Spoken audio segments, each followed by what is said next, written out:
Jeg vil her vise, hvordan man monterer regnværsproppen simpelt og enkelt. Start med at fjerne risten.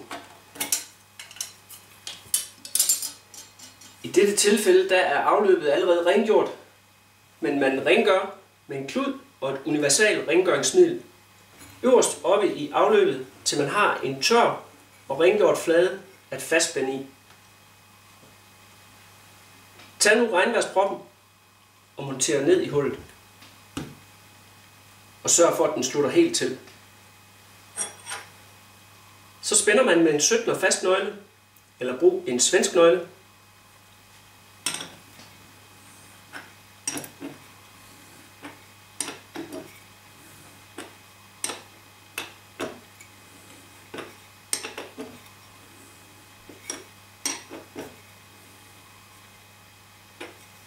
Og spænd, til du får en fornemmelse af, at proppen virkelig er fastspændt.